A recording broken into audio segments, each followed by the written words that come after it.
Assalamualaikum warahmatullahi wabarakatuh. Di sini saya akan menjelaskan tentang 25 teori komunikasi. Yang pertama, teori komunikasi Laswell.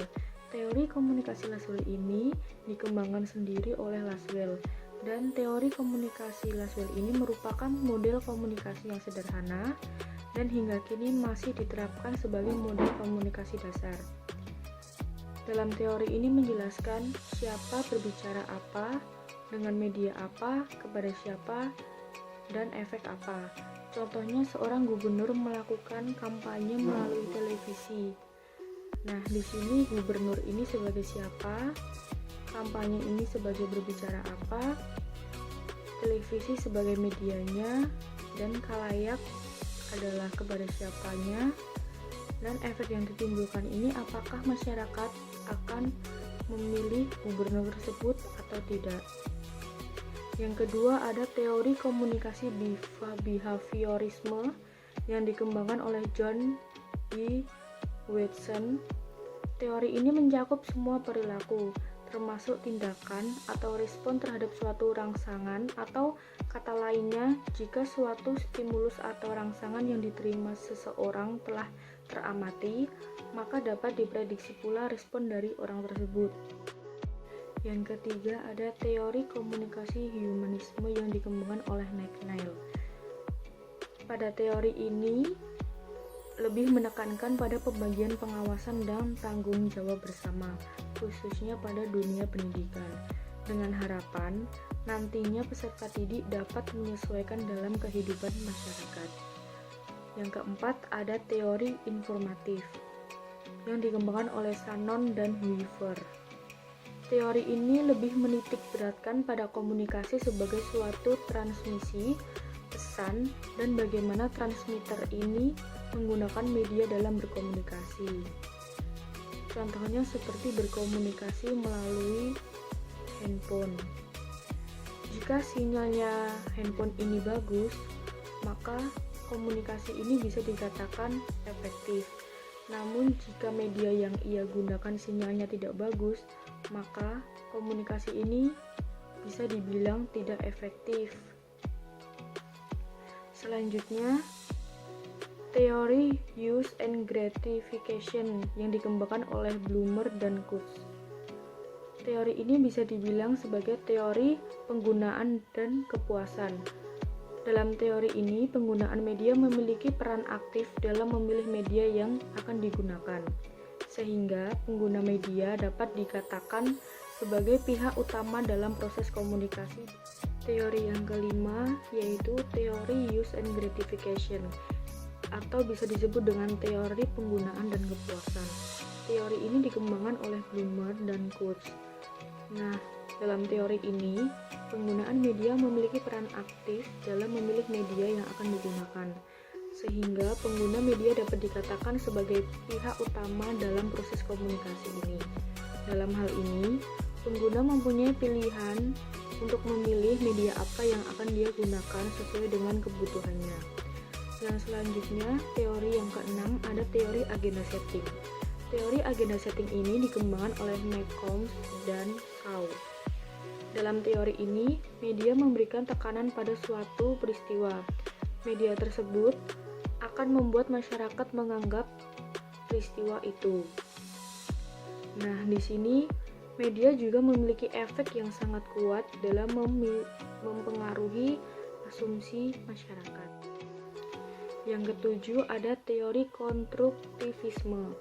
Teori ini menjelaskan bahwa manusia selalu memiliki pandangan sendiri terhadap kenyataan dan senantiasa mencari dan mempelajari untuk menemukan bahasa pertama dan kedua.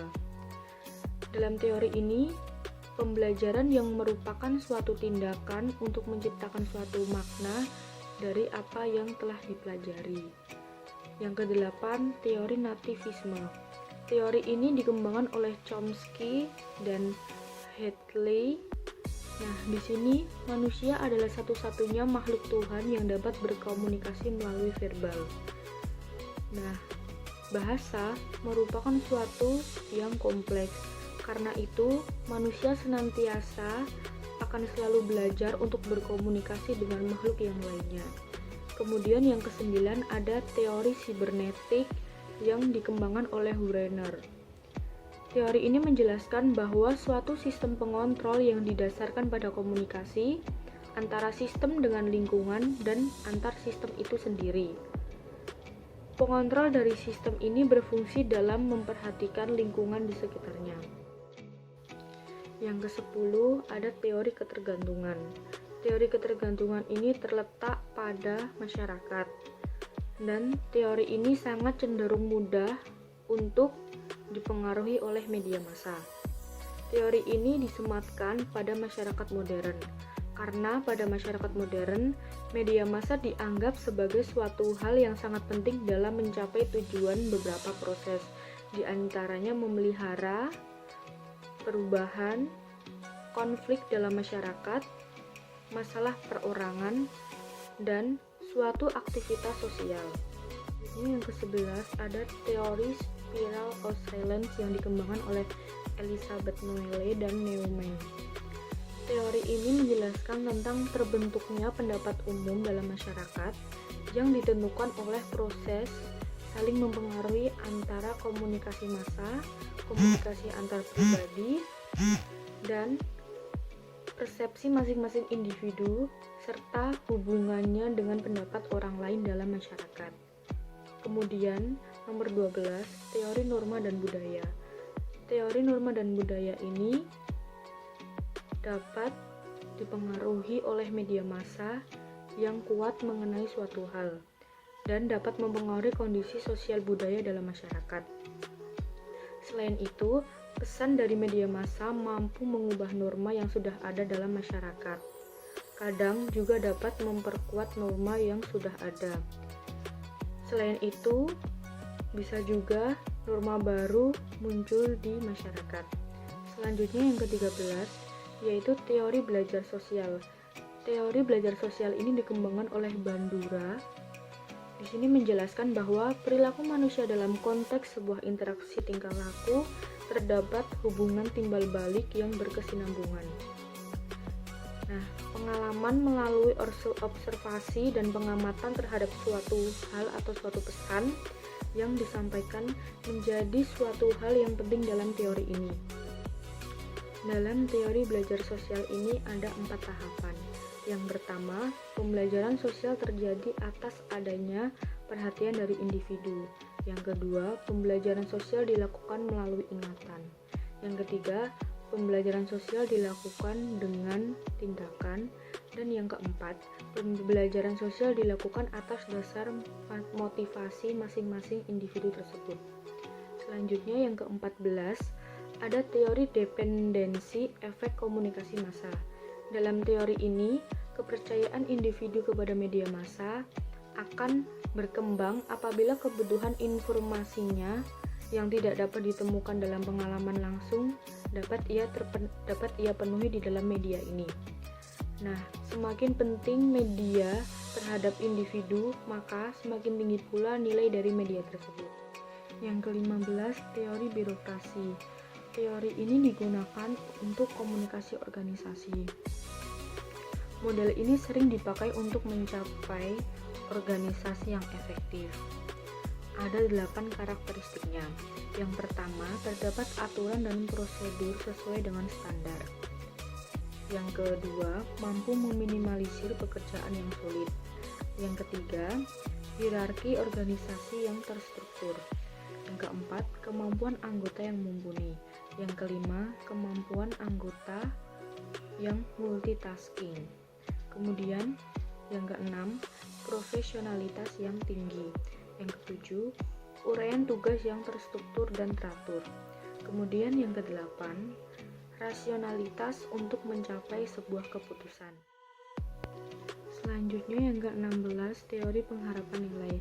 Teori pengharapan nilai ini digunakan untuk mengetahui pengaruh penggunaan media terhadap massa yang dapat dinilai dari kepentingan penggunanya. Teori ini merupakan teori turunan dari use and gratification.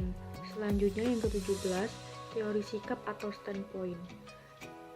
Teori ini menjelaskan bahwa sebuah tempat untuk memandang dunia sekitar. Di sini lebih memfokuskan pada dunia dibandingkan dengan fitur lainnya. Standpoint memiliki makna yang tidak jauh berbeda dari perspektif. Harding dan Wood menjelaskan bahwa salah satu cara terbaik untuk melihat keadaan dunia yaitu melalui sikap atau sudut pandang wanita. Teori ini juga merupakan teori turunan dari teori feminisme. Kemudian yang ke-18, teori komunikasi massa. Teori ini dikembangkan oleh Paul Lazarford, dan teori ini membahas mengenai efek media massa dan pertama kalinya diterapkan pada kampanye pemilu tahun 1940. Yang ke-19, teori classical conditioning yang dikembangkan oleh Ivan Petrovich Pavlov. Teori ini menjelaskan bahwa belajar merupakan suatu proses perubahan yang terjadi karena adanya syarat-syarat atau condition atau kondisi. Kemudian menimbulkan sebuah reaksi atau respon. Atau kata lainnya bisa dijelaskan bahwa teori ini fokus pada pembelajaran yang terjadi secara otomatis setelah latihan-latihan yang dilakukan secara terus-menerus. Yang ke-20, teori systematic behavior yang dikembangkan oleh Hull. Teori ini menjelaskan bahwa suatu kebutuhan atau kesadaran terdesak yang dilakukan karena adanya motif tujuan atau maksud tertentu. Selanjutnya yang ke-20, teori systematic behavior yang dikembangkan oleh Hull. Teori ini menjelaskan adanya suatu kebutuhan atau kesadaran terdesak oleh motif tujuan atau maksud tertentu. Dalam efisiensi belajar, tergantung pada besarnya tingkat pengurangan serta kepuasan motif dalam hal efisiensi belajar dari adanya respon tersebut. Kemudian yang ke-21, teori operant conditioning yang dikembangkan oleh Skinner. Teori ini menjelaskan bahwa penghargaan dan motivasi adalah dua faktor yang penting. Tujuan psikologi dalam komunikasi adalah untuk mengontrol tingkah laku seseorang. Nah, dalam suatu proses pemberian motivasi terhadap suatu perilaku ini kemudian mengakibatkan perilaku tersebut dapat terulang atau menghilang sesuai dengan keinginan. Yang ke-22, teori koneksionisme yang dikembangkan oleh Thorndike. Teori ini bisa disebut juga dengan teori trial and error. Teori ini menjelaskan bahwa masing-masing organisme apabila bertemu dengan situasi yang baru akan mendapatkan beberapa tindakan yang bersifat coba-coba secara terus-menerus. Dan jika usaha tersebut secara tidak sengaja timbul perbuatan yang dirasa memenuhi situasi, maka perbuatan tersebut akan terus diterapkan di dalam kehidupan. Yang ke-23, teori kebutuhan hubungan interpersonal. Teori ini menjelaskan bahwa setiap manusia memiliki kebutuhan antar pribadi yang disebut dengan inklusif, kontrol, dan afeksi. Teori ini menyimpulkan bahwa manusia pasti membutuhkan orang lain sebagai makhluk sosial. Selanjutnya, teori ke-24 yaitu teori disonansi kognitif. Teori ini merupakan teori yang bersinggungan dengan psikologi. Jika dikaitkan dengan komunikasi, maka merupakan komunikasi yang berhubungan dengan perasaan ketidaknyamanan karena sikap, pemikiran, dan perilaku yang tidak baik atau tidak sesuai. Kemudian yang terakhir, ke-25, ada teori hipotesis kecocokan. Teori ini dilihat dari segi penampilan seseorang. Teori ini lebih menekankan pada gaya komunikasi yang menggunakan ketertarikan melalui fisik. Itu dia 25 teori komunikasi yang dapat saya sampaikan.